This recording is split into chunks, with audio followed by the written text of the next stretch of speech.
Alright, hey guys, Godzilla from Hell here, and we are back with another moveset video. This one is for Pangoro. Now this guy's pretty strong, as you can see, his stats, you know, they are usable. He is not a OU tier, but he does do very well in, I believe it's UNU?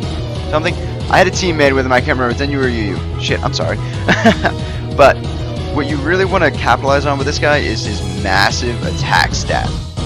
So for the three sets I have here, they're all going to be using that as some offensive presence. Pretty much the EV is the exact same. He's too slow to be utilizing that stat. If you want to think about it as something like that, you could jack his speed as low as possible, throw him on a trick room team. He should do some work there. He's not the slowest Pokemon in the world, but he's far from the fastest. So the first set we're going to go into utilizes one of his setup moves in Sword Dance. Recently, and by recent I mean like the last couple months, I think with ORAS, he ended up getting Knockoff as a tutor move, I think, which is ridiculous on this guy. Stab Knockoff off of base 124, that is so strong. So really, you can use that as your main stab move and be perfectly fine after a Swords Dance. What you want to do with this set is substitute up on something that you can predict, maybe a lead Pokemon as they switch, substitute Sword Dance, and then proceed to Drain Punch and knock off everything the world sends at you. You are going to be doing so much damage with this set. Do not worry about that. But for his EVs, you really do want to dump everything into attack and HP. A little bit of defense if you want. I just went with the suggested spread. For some reason it changes depending on which one I click on. But the next set is very similar. The only difference is it uses Bulk Up instead of Swords Dance.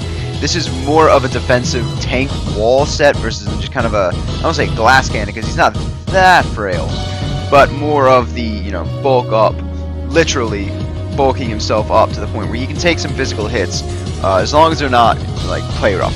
Play rough, get the hell out. You do not want to fight fairy types with this guy. He's just too weak to them. For this set, unlike the first one where I had Life Orb as the item, I went with lefties for this item simply because it gives you a little bit more of that survivability. The basic strategy of this is the exact same. You substitute on a good prediction and then you bulk up instead of Sword Dance.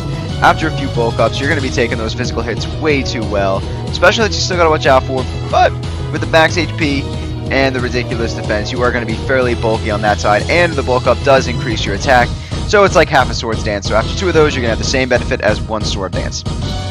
Stat moves are the same. You're going to go with Knockoff and Drain Punch. Drain Punch is this there to get you some health back. It's going to be hitting pretty hard after the Iron Fist boost.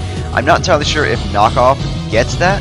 I do not think so because it does specifically say punch-based attacks. So that's something to think about. You could, you know... Actually, I wouldn't. I would not switch these moves. You could go with Crunch instead of Knockoff if you just want pure damage. But I do like Knockoff just because of the removes item benefit. Now the last set is a little bit different. We are going to go with an Assault Vest set, which forgoes boosting for added special bulk. Now this one, his special defense hits, what is that, 270? Which, that's not bad. It's not bad at all, especially with the 397 or 393 HP. That's pretty high, and with the bonus of having a monstrous attack set. This thing is going to be hitting pretty hard. So for your boosting move, you're going to go with Power Up Punch this time. This will get the benefit from Iron Fist, and it has the nice bonus of increasing your attack by one stage every time. So after two of these, you will be hitting the same benefit as the Sword Dance, and then you go with Drain Punch and Knockoff as the best moves in the game. Circle Throw is to, you know, deal with something you don't want to fight. If they can't kill you one hit, you just want to keep cycling through. Let's say you have some hazards up. Circle Throw is a great move to just cycle through the opponents and get those hazards to do their work. So if you enjoyed this, I will be using this guy, one of these sets, in a session coming up. So hope you stay tuned for that. If you want to keep up with that, remember to comment and subscribe and like and all those good things so you can help the channel grow. Help me know that you're actually watching. So thank you for watching, and peace out till next time.